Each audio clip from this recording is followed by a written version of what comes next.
Uma operação desse tipo vai requerer alguns meses, pelo menos, de montagem, né? Mas eu acho que o principal problema não é nem como é que a gente monta uma operação policial desse tipo, porque o Rio de Janeiro tem uma tradição de montar muitas operações desse tipo. Quer dizer, mais uma vez, quando a gente assiste a essa tragédia, esse caos todo, a pergunta que a gente faz é quais são os resultados históricos disso, como é que isso se sustenta ao longo do tempo. Então, acho que na montagem de uma operação desse tipo, que requer muita inteligência, é imprescindível que a gente pense também como é que nós vamos fazer a diferença em relação àquilo que já fizemos antes e que não deu bons resultados. Quer dizer, a grande pergunta é, na correlação custo-benefício, isso vale a pena? Esse caos na cidade do Rio vale a pena? A gente vai alcançar resultados que não alcançou antes com mais uma operação, com mais uma invasão de comunidades vulnerabilizadas no Rio de Janeiro? Quer dizer, isso ocorre depois que o STF determinou, através do ministro Fachin, que as operações do governo do Rio deviam necessariamente levar, por exemplo, propostas também de urbanismo social, de oferecimento de oportunidades às pessoas, de melhoria das condições de dignidade das comunidades. Se a gente tenta resolver isso só com polícia, a gente consegue, em alguns meses, montar uma operação aparentemente bem-sucedida como uma operação de incursão policial. Agora, as perguntas são outras. Qual é o projeto que o governo do Rio montou para isso? O projeto é de entrar com a polícia para a polícia permanecer, ou, mais uma vez, será um projeto de uma polícia que invade e depois se evade do local? Mais uma vez, será um projeto que não oferece oportunidade de melhoria de condições de vida para a população? Mais uma vez, a população depois será deixada à mercê da atividade criminal, porque o crime acaba sendo inclusivo, né? Se o Estado de Direito não consegue ser inclusivo, se abandona esses territórios, se só entra com tiro, porrada e bomba, em algum momento o crime vai entrar oferecendo oportunidades para as pessoas. Então não se trata de passar pano nem de deixar de combater o crime, não se trata de não retomar o território. É um absurdo que esses territórios estejam tomados pelo crime. Mas a grande pergunta é a pergunta sobre os resultados. Quer dizer, se nós já fizemos isso N vezes no Rio de Janeiro, para os desastrosos resultados que nós temos, o crime cada vez mais potente, cada vez mais rico, cada vez mais infiltrado, a pergunta é, será que fazer mais uma vez vai dar resultados diferentes ou esse mais do mesmo vai dar os mesmos resultados? Pois é, tem aquela velha máxima, né, de que o maior sinal de loucura é fazer as mesmas coisas e esperar resultados diferentes. A gente está vendo agora uma operação com esse nível de letalidade. Eu te pergunto, professor, se esse número de mortes é algo comum em operações que o senhor já viu, já estudou, já analisou. Infelizmente, no Brasil, é relativamente comum. A gente tem operações que produzem dezenas de mortes, talvez nessa proporção, nunca tanto, né? Mas o problema é outro. O problema é a gente perguntar assim, será que essas mortes todas, elas justificam operações desse tipo? Se fosse para fazer, vamos abdicar de uma reflexão de ordem ético-moral, né?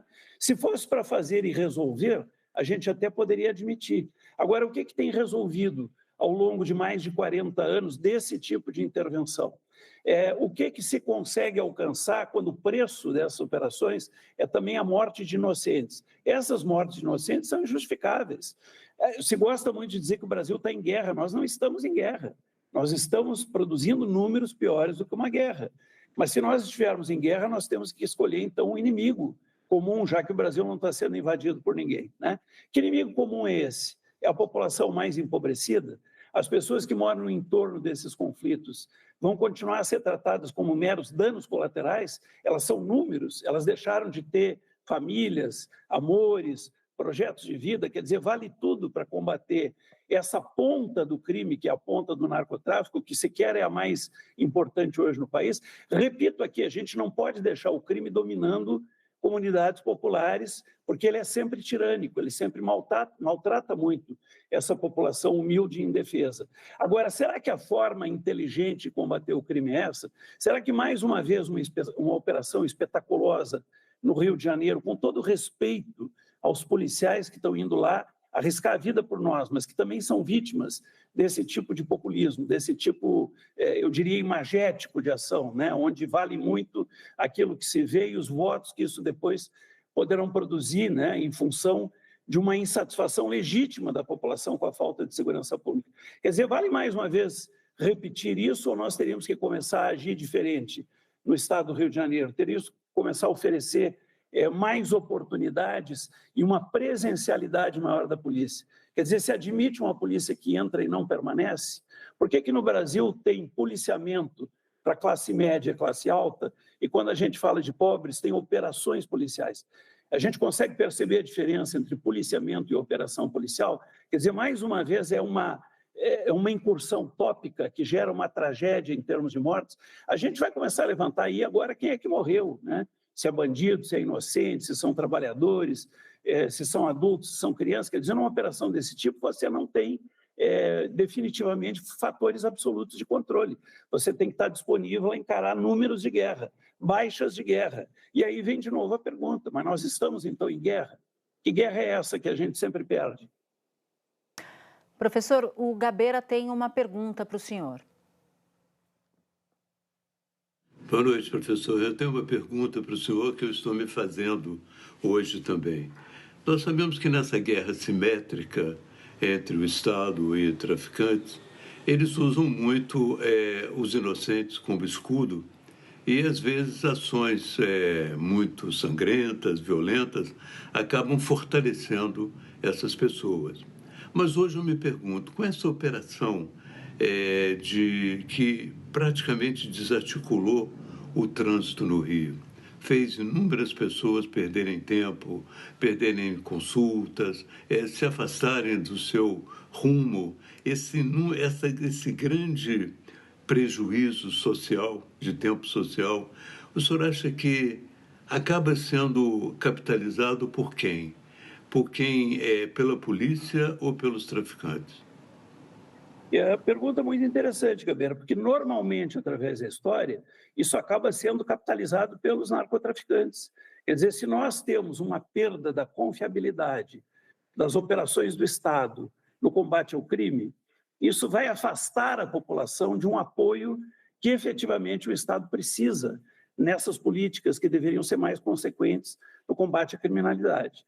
Então, eu acredito que isso será capitalizado mais uma vez, como já foi tantas vezes, pelo crime, na proposição, junto à população mais desassistida, de que não é possível confiar também na polícia e também no Estado. Obviamente, o crime também opera, né, com todas essas questões, eu diria, de ordem ideológica, quer dizer, leva isso à população e eleva a indisposição da população com o Estado de Direito, né? Isso é uma coisa que nunca se pesa, nunca se mede suficientemente. Quer dizer, como é que vai repercutir uma operação tão massiva como essa no imaginário popular? Como é que o imaginário popular passa a olhar para o Estado de Direito, uma vez que ele tem a sua vida absolutamente atrapalhada, né, para não ter resultados? Veja que todo mundo estaria disposto a sacrifícios se fosse para alcançar resultados. Mas esse tipo de medida no Rio de Janeiro é o lugar comum. Se algum resultado tivesse que ter sido alcançado, o Rio de Janeiro seria já um pedacinho do Jardim do Éden. Quer dizer, a gente já não fez isso muitas vezes no Rio para se dar conta de que não funciona e tem que funcionar de uma outra forma. Professor, eu quero continuar aqui com o senhor. Antes, eu preciso só ir a Malu rapidamente, porque a Malu tem uma apuração bastante importante. A gente viu essa mega operação envolvendo 2.500 policiais e a reação do crime organizado. Uma reação fortemente armada, muito equipada e aparentemente articulada. E aí surge a pergunta: da onde veio a ordem para essa reação do crime na data de hoje? A Malu tem a resposta, né, Malu? Pois é, Natuza, eu estou aqui apurando com as fontes que estão ligadas ao comando dessa operação e o que eles estão me dizendo aqui é que, nesse momento, eles estão avaliando, inclusive, a transferência de lideranças do Comando Vermelho que estariam ordenando essas ações como barricadas, bloqueios nas ruas, fechamento de vias, a partir de Bangu 3, que é o pavilhão de Bangu, onde ficam encarceradas as lideranças do Comando Vermelho. Aí a hipótese é a hipótese não, informações de inteligência dão conta de que essas ações estão sendo ordenadas a partir de Bangu 3 e que, por causa disso, o governo estadual está analisando pedir a transferência desses presos para fora do Rio de Janeiro, em tratativas com o governo federal, aparentemente começando agora. Estamos tentando apurar um pouco mais, vou passando atualizações para você. Sem dúvida nenhuma. Malu, você tem alguma pergunta para o professor? Sim, professor, esse diagnóstico que o senhor fez é um diagnóstico que me parece comum a todos nós, né?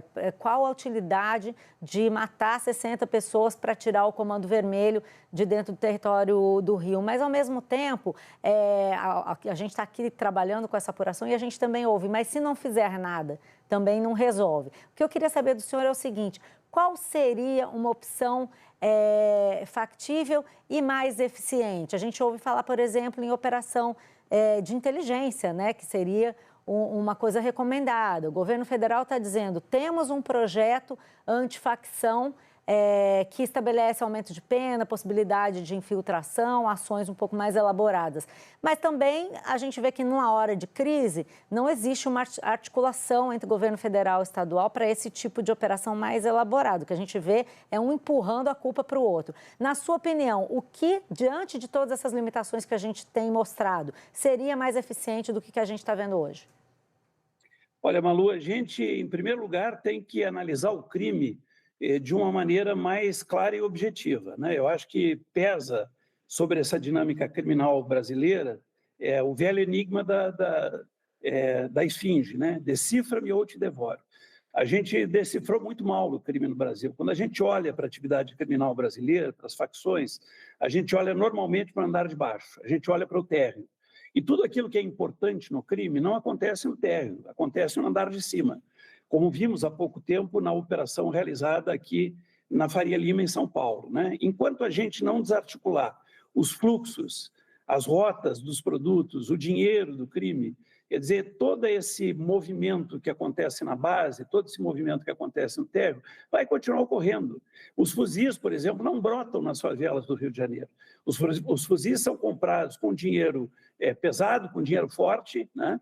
Triangulados internacionalmente, eles vêm da Europa, eles vêm dos Estados Unidos, e eles não são produto meramente da atividade da favela. Há toda uma dinâmica de lavagem do dinheiro, há toda uma dinâmica de cobertura de atividades que são muito mais importantes do que essa do narcotráfico na favela.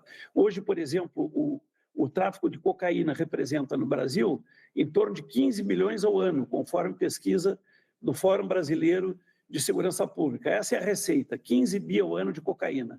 Põe aí menos de 7 bilhões ao ano de maconha. Então, você tem aí o grande espectro das drogas no crime. Isso dá 20 e poucos bilhões ao ano. Bom, quando a gente toma só atividade com combustíveis no Brasil, são mais de 60 bilhões ao ano de receita. Quando a gente toma as atividades pesquisadas de 4 áreas, de cigarros, de ouro, da questão dos combustíveis, da questão das bebidas, né? A gente tem um total de 186 bilhões ao ano, né? Isso é muito mais do que a receita de grandes empresas, de grandes conglomerados econômicos brasileiros. E nós ainda combatemos o crime no Brasil como se ele residisse na favela. Eu afirmo peremptoriamente que não tem nenhum líder importante de crime organizado no Brasil morando em favela. Líderes de crime organizado moram em condomínios de luxo, fazem negócios em alto nível, em Miami, Amsterdã, são poliglotas, viajam em jatinho privado, né? Então, se a gente quer realmente desarticular o crime no Brasil, é preciso que a gente deixe de olhar só para baixo e a gente comece a olhar para o andar de cima, né? O que tem havido, em alguns momentos, é essa coragem de fazer isso no Brasil, mas ainda é excepcional. Então, esse é o primeiro caminho. Um segundo caminho, se a gente quer combater, consequentemente, o crime em favelas, é fazer aquilo que o Rio de Janeiro começou a fazer no primeiro período das UPPs. O primeiro período da implantação das UPPs foi um sucesso no Rio de Janeiro, na favela e no asfalto. Houve uma entrada de forças policiais e uma permanência num modelo de polícia de proximidade. Então, o Rio já aprendeu como fazer o início do caminho. Por que não deu certo? Porque o Rio de Janeiro resolveu dar uma super escala, o governo do Rio não teve seriedade para continuar o programa numa expansão responsável, administrável, ele super expandiu, ele deu escala exagerada antes do tempo, como uma consequência do sucesso que o programa teve, e porque também a politização da experiência, ela penetrou em muitos lugares, e isso acabou não permitindo que a experiência tivesse um recorte eminentemente técnico, né? Aquilo que derruba tudo que é bom que se faz no Brasil. Então tem que intervir, quero deixar claro que a proposta não é deixar o crime tomar conta de territórios, isso é inaceitável. Quem tem que tomar conta dos territórios é o Estado de Direito, que deve entregar esses territórios à população que ali habita. A gente precisa tomar uma atitude em relação a esse avanço criminal, mas não é do jeito que tem sido feito. O jeito que tem sido feito não funciona. Quanto tempo mais a gente vai precisar para perceber que não funciona? Quer dizer, será possível que daqui a alguns meses nós estejamos novamente conversando sobre isso e lamentando o caos na cidade, lamentando as mortes, para concluir que mais uma vez não deu efeito? Quer dizer, eu diria agora setorizando o Rio de Janeiro, focando no Rio de Janeiro, quanto tempo mais os governos do Rio de Janeiro, dos diversos partidos, precisam ter para perceber que esse tipo de intervenção é sempre mal sucedida, que essa é uma guerra perdida. A gente está falando em eficácia do processo. Estamos falando em eficácia. Poderíamos falar do ponto de vista moral, se essas mortes todas são justificáveis, mortes, inclusive, de inocentes, mortes de policiais, inclusive, que também são inocentes. Podíamos perguntar desse ponto de vista, mas vamos nos perguntar do ponto de vista da eficiência e da eficácia, onde é que nós vamos chegar com esse negócio? Nós vamos repetir mais uma vez a mesma coisa? Professor, para terminar, que eu sei que o senhor precisa ir, PEC da Segurança Pública e Lei Antifacção. A Malu até tinha citado. A Lei Antifacção ainda está na Casa Civil à espera de liberação para o Congresso Nacional. Essas legislações, elas ajudam mais do que a gente já viu ajudando no passado? São parte da resposta? A lei, Natuza, antifacções, ela é um avanço objetivo e é um grande avanço. Nós nunca enfrentamos de peito aberto essa questão das facções, tentando conformar a legislação a isso. O Brasil sempre teve uma legislação muito genérica. Então, quando você pega a lei antifacções, você tem, por exemplo, um permissionamento de infiltração, inclusive de infiltração de pessoas jurídicas, né, para poder descobrir as rotas e os fluxos do crime. Você tem uma possibilidade de uma penalização maior, que também importa. Se criou um mito no Brasil de que o tamanho da pena não importa, né? E isso não é verdadeiro. Quer dizer, um agravamento das penas para faccionados é importante para o desestímulo, para não gerar uma ideia de impunidade, como nós temos hoje no Brasil. Quer dizer, a gente tem que apertar, mas a gente tem que apertar no lugar certo. Não adianta apertar sobre essa bandidagem pé de chinelo, como a gente chama. É preciso apertar sobre quem tem poder, sobre quem define os rumos da criminalidade. Então, a lei antifacções é um avanço objetivo nessa linha. A PEC poderia também ser um avanço, ela está parada já há bastante tempo, porque houve aí uma oposição muito forte e populista, no meu entendimento, de alguns governadores que estão mais interessados em campanha de bravatas, né, já pensando nos seus futuros eleitorais do que propriamente com a segurança pública da nação. A gente precisa superar tudo isso e olhar para o sofrimento desse povo brasileiro. A pergunta que a gente se faz num dia como hoje é a seguinte: essa gente humilde, trabalhadora e honesta que habita no Complexo do Alemão e habita na Penha, essa gente merece mais uma vez ser submetida a esse tipo de coisa? E eu insisto, como eu insisti desde o início dessa entrevista, por que resultados? Vale a pena? Quer dizer, quais são as entregas objetivamente?